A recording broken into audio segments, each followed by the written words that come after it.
We just got to the doctor's for Kaidynce. Her appointment is at 4, but her pediatrician wanted me to bring her in beforehand to get another chest x-ray. They want to see what's going on with the pneumonia, if there's still like activity in there. So we're going to do that. It's 2:50 right now. I'm going to go check her in. I figure that'll give us an hour to get the x-ray done and then have them evaluate it so that at our 4 o'clock appointment, our pediatrician will know more or less what's going on. But it's just really weird to me that she's been on antibiotics. This is her 10th day. Do you hear that cough?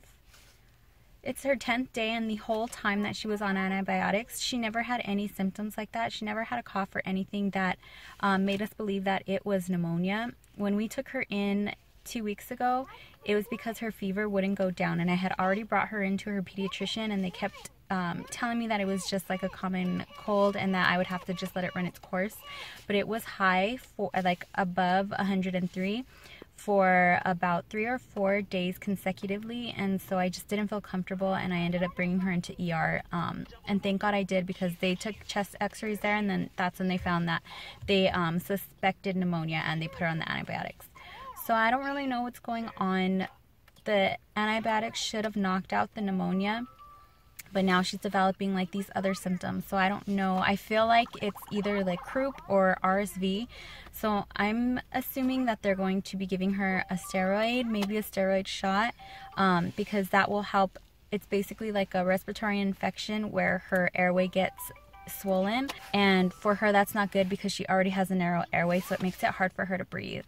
And anytime like these cases, I've learned in the past, I've come to like a regular pediatrician appointment, like for sickness or something, and have had to take an ambulance to the hospital because Kaidynce's O2 is like below 95%. So if her oxygen levels are below 95%, they will automatically have to admit her to the hospital. So I'm hoping that today everything is okay, her oxygen levels are stable, and that we won't have to go to the hospital. But just in case, I packed my pump, my breast pump, because I have a Lara at home with Richard.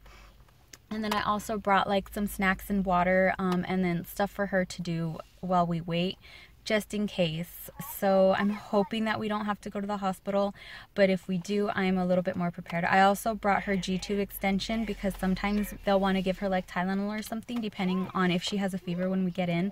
And in the past, I haven't brought it. Like even when we went to the ER, I didn't bring it. I had forgotten. So Richard had to bring it down for us.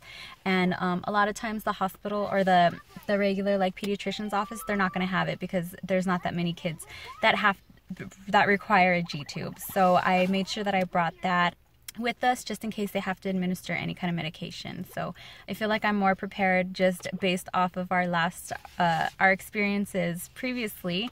But I'm really hopeful that they're not going to have to admit us. But again, with these kind of things, like the breathing issues and stuff, you never know.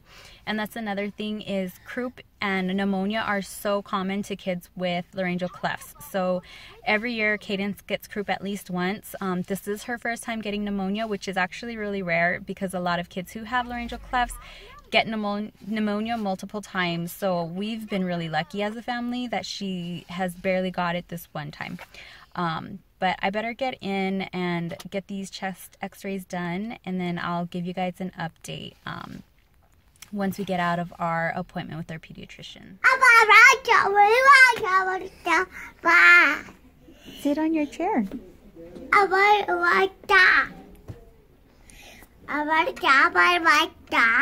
Are you feeling better?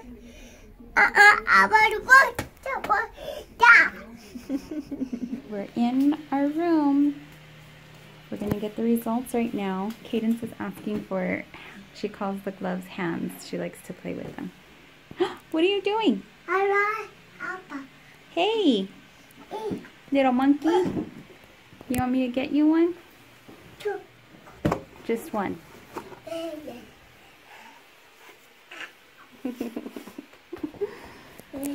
She's happy now, but I'm nervous to get the results. They got us in here pretty quick. Our appointment was at 4, and we got done with our x-rays at 3:30, so it was sooner than I thought. And then as soon as we checked in at 3:30 they pulled us in here, so I'm kind of nervous. I'm hoping that it's good news, not bad. So I just thought it was kind of strange that we got in so quickly. So we'll see. You ready?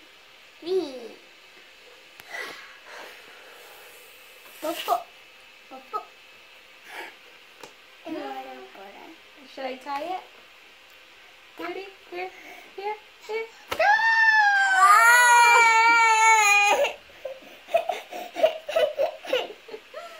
Again?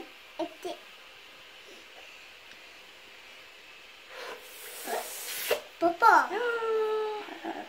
Here.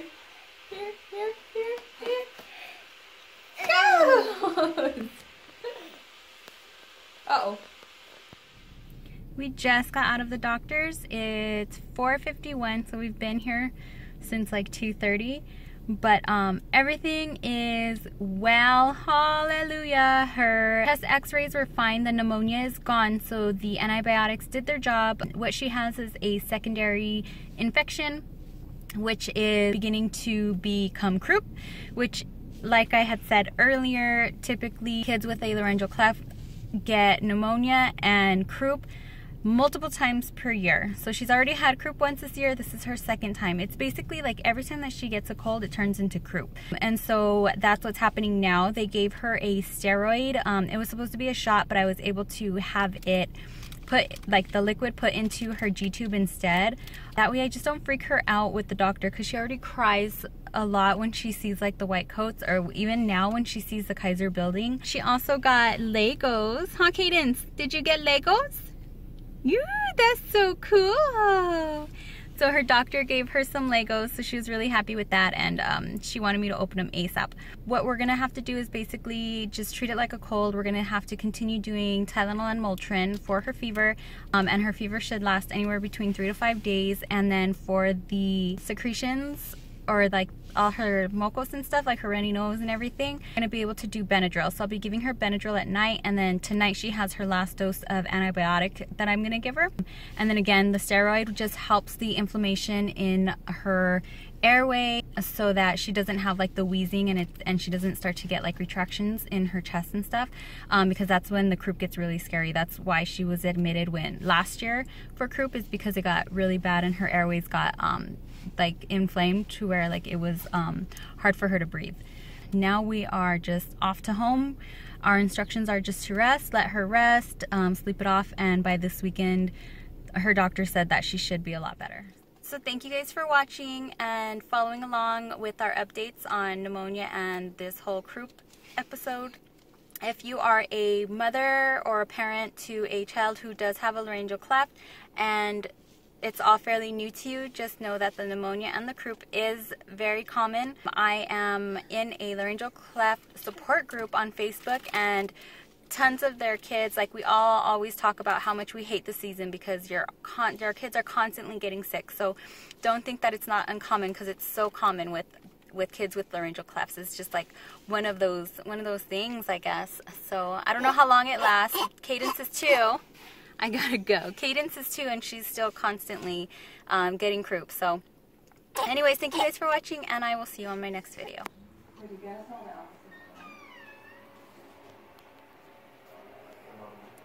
Kaidynce fell asleep at 4:30 on her way home, and she's still asleep at 7 o'clock.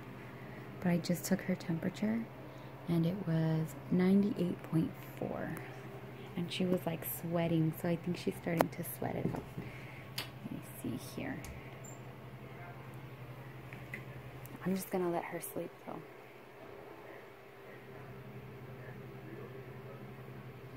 Okay.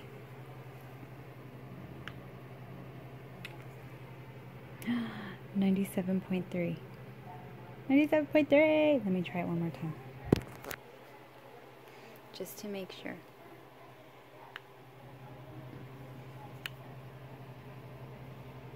97.4. I think our fever broke. Thank goodness. I'm just gonna let her sleep for a little bit. Well, all night, hopefully.